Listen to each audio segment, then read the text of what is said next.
I'm Catherine. Standing in the aisle of the grocery store, I locked eyes with Ethan. He was clad in a store uniform, carefully scanning the shelves, a far cry from the confident man I once knew. He was reaching for a bottle of budget wine, the kind he used to mock. Our gazes met, and for a moment, time stood still. He seemed on the verge of speaking, but I simply nodded and walked past him. No words, no confrontation. Just the quiet strength of the boundaries I'd set. It all started on an ordinary Thursday morning. The sky was a dull gray, and the world outside my window seemed to mirror my uneventful life. But that morning, my inbox pinged with a message from Ethan. It wasn't a fight, nor an accusation. Just a simple "we need to talk." Ethan and I had been living together for nearly 2 years in a cozy 2-bedroom apartment. I was the one who found it, qualified for the lease, and signed all the papers. My name was on everything: the utilities, the internet, the water bill. They were all automatically deducted from my account, like a steady heartbeat keeping the place alive. For a long time, we split the costs evenly. It was a clean, precise, and adult partnership. It made me feel safe, like I could finally exhale. But lately, his contributions had been shrinking. Ethan claimed it was just a temporary cash flow issue, that he was building momentum for his freelance photography business. I wanted to believe in him so badly that I ignored the warnings my banking app was flashing at me. His share went from half to a third, and then to a fifth. And somehow, I became the woman who covered the rest without a word, because I didn't want love to feel like a spreadsheet. That night, he cornered me in the kitchen. His calmness seemed rehearsed. He stood instead of sitting beside me, as if he needed the extra height for what he was about to say. His shirt was wrinkled, and his hair was still damp, as if he'd just washed his face. He didn't look guilty, he looked relieved. "Catherine," he said gently, like he was about to read a poem at a wedding. "I've been thinking about growth."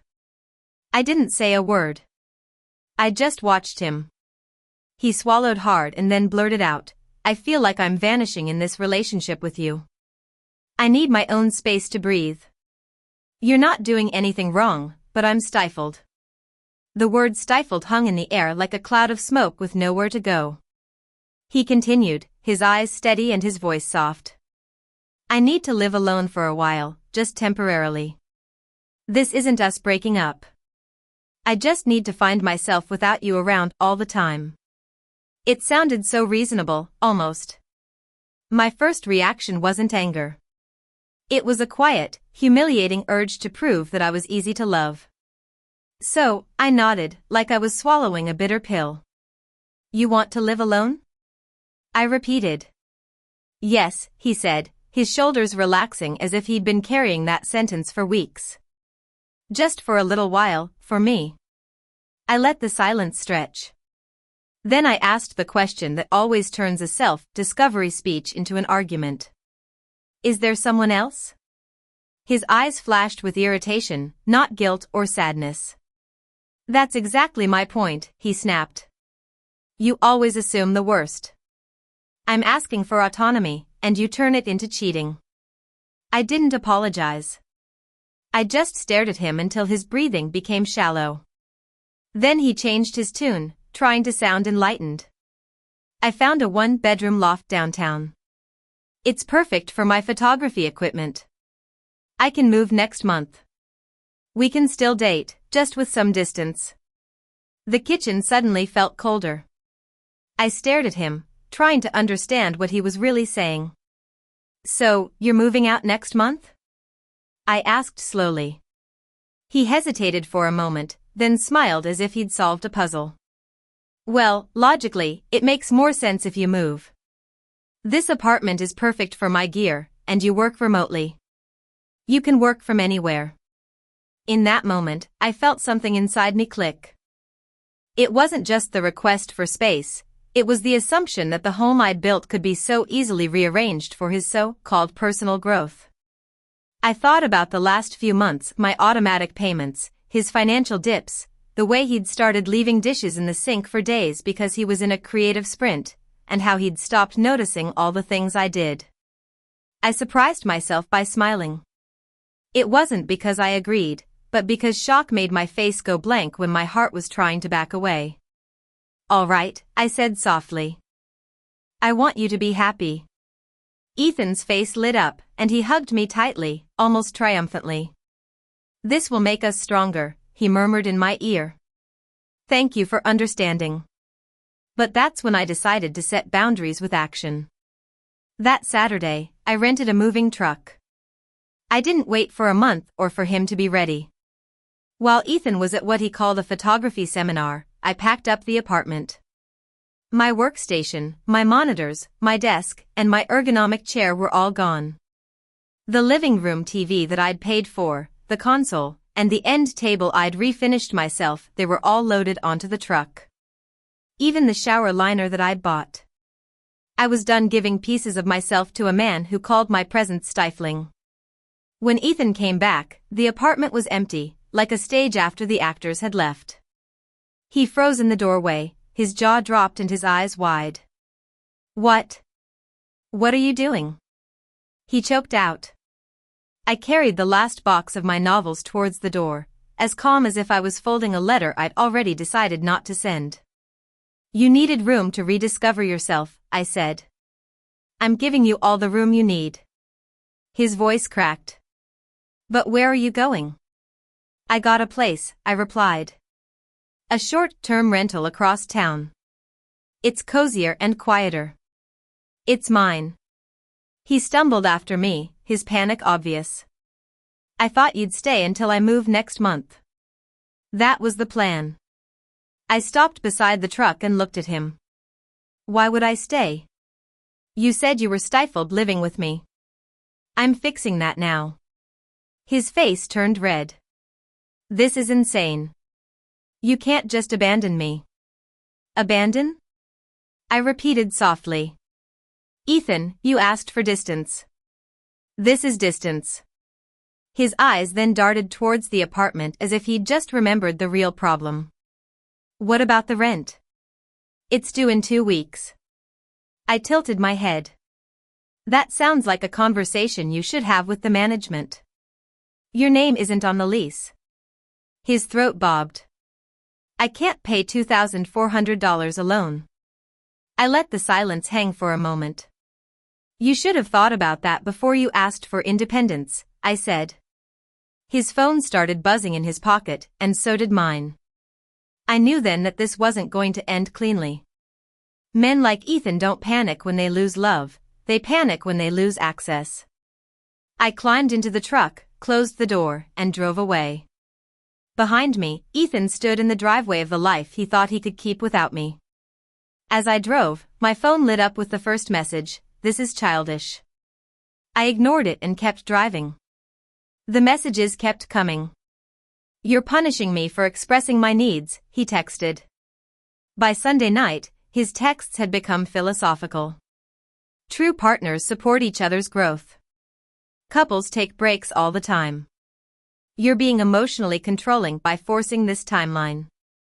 I stared at the words, wondering if they'd ever make sense.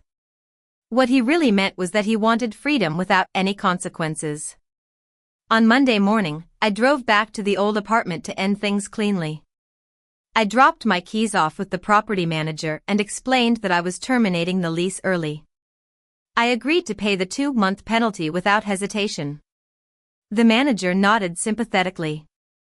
"I already have 3 inquiries, and at a higher rate," he said casually. As I turned to leave, I saw Ethan sitting on the lobby couch. He looked haggard, his knee bouncing, and his eyes red-rimmed. "Please," he said as I passed. "Just stop this. Let's talk." "We already did," I replied. "You told me what you needed." I listened. "I didn't mean now," he said, his voice cracking. "I meant gradually." I stopped. When someone says they're suffocating, you give them air immediately, not on their preferred schedule. He asked, "Where am I supposed to go?" I said, "You found a loft downtown, remember? It's perfect for your photography." "That's not available until next month," and it's $1,800, he snapped. I nodded. Sounds like a problem for the man who wanted autonomy. His eyes flashed with betrayal. You're heartless, he said. I just walked out. That evening, the calls started. First, it was his mother. Catherine, sweetheart, she said, her voice trembling. Ethan is distraught. Can't you resolve this maturely? We did, I replied evenly. He expressed his needs, and I complied. But he doesn't have a place to stay, she said. He wanted independence, I said. That includes independence from my housing and my money. Her tone hardened. A real woman wouldn't let a man suffer like this. I hung up before she could finish. On Wednesday morning, a post went up on social media. Lily, Ethan's closest friend, wrote a long, emotional story about vindictive women who use finances as a weapon when men ask for space. I was tagged, and so was my silence. The comments were a mix of praise for Lily and uncomfortable questions. Why wasn't his name on the lease? Why did he need money if he wanted to live alone? Why ask for space and then beg for support? A mutual friend, Ava, posted screenshots of messages where Ethan admitted that he just needed me to hold things together for a while. The tide on the internet started to turn. 2 weeks passed, and I settled into my new routine. I took morning walks, had quiet evenings, and no longer had camera equipment cluttering the living room. I started sleeping through the night again. Then, one Monday, it was like a car crash. Missed calls, voicemails, and texts from Ethan, his mother, Lily, and an unknown number flooded my phone. Finally, a voicemail slipped through. Ethan's voice was thin and shaking. Please, he whispered. This is an emergency. Against my better judgment, I called back. Thank God, he sobbed. I'm in serious trouble. I wrote checks for the loft deposit and first month rent, and they bounced. The management is threatening fraud charges. The police are involved, Catherine. I closed my eyes. How much? I asked. $3,600 plus fees. They want it tomorrow. There was a long silence. Can you help me? I'll pay you back when the client payout clears, he pleaded. With what? I asked quietly. Your business. The one you said was doing so well? He cried, please don't do this. I'm panicking. I kept my voice calm. You asked for autonomy. This is what it feels like. Jail is possible, he snapped. Do you understand that? Yes, I said. Call a lawyer. He spat, you're unbelievable. You're doing this on purpose. No, I replied. I'm doing nothing, which is exactly what you wanted from me. He asked, you want me to fail? I shook my head, even though he couldn't see it. I wanted you to succeed. You wanted me gone. You can't have both. He hung up. That night, the accusations escalated. Voicemails from his mother, first crying and then screaming. Messages from Lily calling me a monster. A text from Ethan's brother asking me to be the bigger person. I didn't respond. On Tuesday afternoon, Ethan messaged again. Sold some equipment, avoided charges. Congrats, you got what you wanted. I hate you. I stared at the screen. You want distance? You're going to get more of it. On Wednesday morning, my phone rang. A woman's voice said, Hi, this is Sophia. Ethan's ex-girlfriend.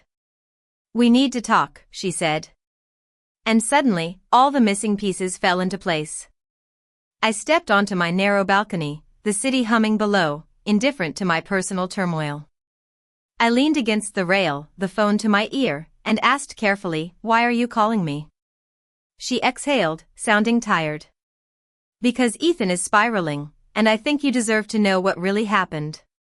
The so-called seminar the weekend you moved out? It wasn't a seminar. We met for brunch. He told me you two were basically over, that you were emotionally distant, and he just needed time to reset. He said you were supportive and that you'd agreed to give him space while he figured things out. I asked quietly, did he mention that this space came with me paying the rent? There was a silence. No, he didn't, she said. She went on to admit that Ethan had been messaging her for weeks, testing the waters, complimenting her on understanding him, and making jokes about how structured I was. He'd painted me as the stability he was outgrowing. She said, I didn't know he was depending on you financially. If I had. I cut her off gently. It wouldn't have changed anything. You didn't owe me loyalty. He did. She admitted that he thought I'd move out but keep paying until he found himself. That evening, there was a knock at my door. I knew it was Ethan before I even looked. He stood there, looking like a man who'd slept on borrowed couches and lost the right to complain.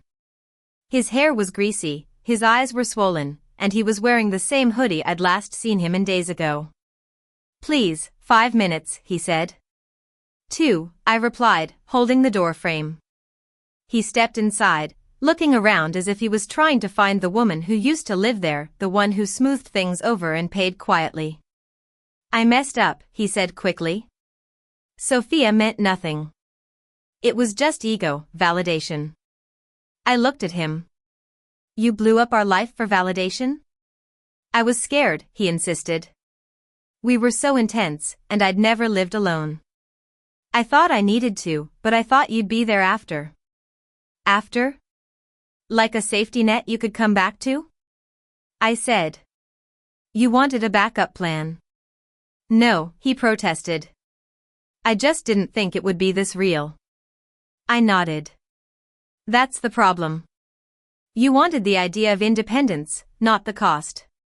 He flinched. I love you, he said desperately. I just needed time. You loved what I provided, consistency, safety, a life that ran because I made it run, I replied. That's unfair, he said. No, I said calmly. It's accurate. His shoulders slumped. I didn't see it that way. I know, I said. That's why we're done. He looked around one last time, as if the walls would plead his case. Where am I supposed to go? He whispered. You'll figure it out, I said. He started to cry, ugly, helpless sobs that once would have pulled me in. Now, they just confirmed the truth. I opened the door. Please, he said. Anything. This is anything, I replied. Leave. He stepped out, and I closed the door. With that, the last illusion that love could survive entitlement was gone. 3 months passed. It wasn't a dramatic recovery, it was just days piling on top of each other, quiet and ordinary. The internet drama died down after about 2 weeks. Lily kept posting long Instagram stories about financial abuse, and Ethan reshared them at first. But then, someone, still unknown to this day, posted screenshots of his messages to Sophia under Lily's posts. The comments quickly turned against him. People don't mind a villain, but they hate hypocrisy. Ethan moved back to his parents' house after the bounced check incident. It wasn't temporary, it was permanent. His father set rules, curfews, and made him apply for jobs and pay rent. The loft downtown never materialized. His photography career fizzled out, and he got a full-time sales job at an electronics store. Lily loaned him $800 to get back on his feet, but when he couldn't repay it, their friendship ended publicly. 2 months after I closed the door on our relationship, I received a message from Ethan's mother. You won, it said. I hope you're pleased. He cries every night. He lost everything over one mistake. I read it once and replied, he didn't lose everything because I refused to forgive him. He lost it because he let go and assumed I'd catch him. Last week, I saw Ethan at the grocery store. As I walked away, I felt a sense of peace. I'm dating again now, slowly and evenly, with no grand speeches about self-discovery or growth plans that rely on my bank account. The old apartment has new tenants, a young couple laughing as they move in, thinking love is simple. I hope it is for them. I'm not happy because Ethan fell. I'm peaceful because I stood my ground. I didn't confuse setting boundaries with cruelty. I finally learned that reality isn't punishment, it's just reality.